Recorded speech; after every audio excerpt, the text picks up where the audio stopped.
Queensland is on high alert this afternoon as authorities warn of severe fire conditions across the state. Residents in 3 towns have been ordered to evacuate their homes as more than 60 bushfires burn across the state. An emergency warning has been issued for a blaze at Noosa North Shore, and authorities are warning it could impact the Wallaby track. Brendan Smith is at Queensland Fire Headquarters in Brisbane.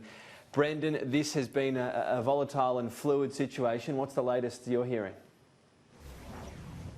Yeah, Tom, well, these increased strong winds and high temperatures are really hampering efforts for our firefighters on the ground. As you mentioned, that Noosa North Shore fire is still very much an active bushfire. It's continuing to burn through, and we have a number of water bombers trying to douse those flames. The area of Woodgate in the Bundaberg region, Queensland Police have also just declared that an emergency situation for residents to evacuate that area as a fire continues to burn. Also the Gympie region as well, the areas of Black Snake and Kilkeven. Residents are being urged to leave immediately as, again, another fierce blaze continues to burn through. In terms of prepare to leave warnings, we do have a number of warnings in place at the moment for areas including Beenleigh, which is in the Logan region. There was a fast-moving grass fire which started burning on the side of the M1. The local shopping centre there has actually been evacuated as a precaution while firefighters do battle that blaze. Tyrone on the scenic rim, that's also at a prepare to leave level. Rosevale, southwest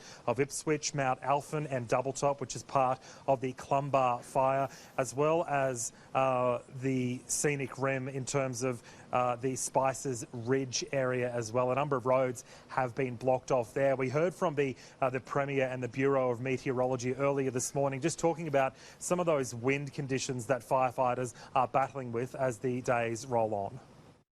It's that wind change today that's adding this real complexity to the forecast, and it will make conditions really challenging for our firefighters on the ground. We've got a southwesterly change, a cold front that's moving in, and we've also got a southeasterly change. Then also, like we've seen in recent months with a number of fires, there's also said to be some dry lightning as well. No rain, just dry lightning, which will fuel more fires. Potentially, the BOM is warning of more of those to come.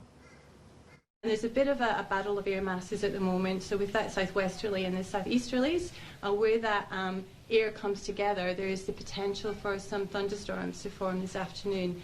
Now the air is really, really dry, so we're not going to see any significant rainfall with these thunderstorms, but there's definitely the potential for some lightning, so that's something we'll be monitoring really closely.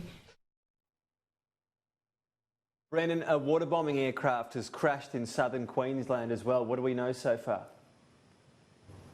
So, Tom, we know that it crash landed in the area of Petrie, which is in the Toowoomba region. It's north of Toowoomba, and it is understood that this pilot has thankfully only sustained minor injuries, which is good news. But it's understood the plane was brought down due to these continuing strong winds in the area. There is a large flare-up in that Petrie area, which is near the township of Hampton. It is understood as well the staging post for QFES has actually just been evacuated as well, along with a number of reporters and cameramen on the ground. So that is continuing to be an extremely volatile situation there. As the BOM did mention before, those strong winds are continuing to hamper efforts, in that dry lightning, the potential for that dry lightning on the way. It doesn't look like we're out of the woods yet. In terms of the weekend, that's set to be one of the worst weekends potentially if these temperatures continue to spike. So Queensland's certainly not out of the woods yet, Tom.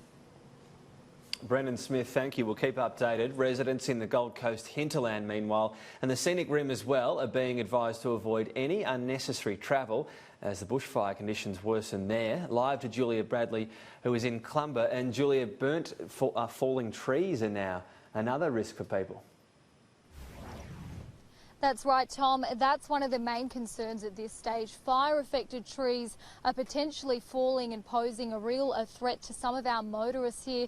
So here in the scenic rim, we are seeing a number of main roads and highways being closed because of this risk, including the Cunningham Highway as well as Spices Gap Road. Now, that's not too far from where that evacuation took place earlier this morning from that Spice's Peak Lodge, that 5-star luxury accommodation, where we saw residents and holiday makers in that area really being asked to get out as a bushfire neared dangerously close to that facility. So we saw people being evacuated in a different direction because, of course, that Cunningham Highway, one of the major highways in and out of that area, it still does remain closed. So we are seeing the fires here really start to ramp up with those worsening dry, gusty winds, as well as those searing hot temperatures really continuing in this part of the state. And we also know that there are still a number of fires in the Gold Coast hinterland that are also posing a risk for our firefighters, some in fact that have been burning since September.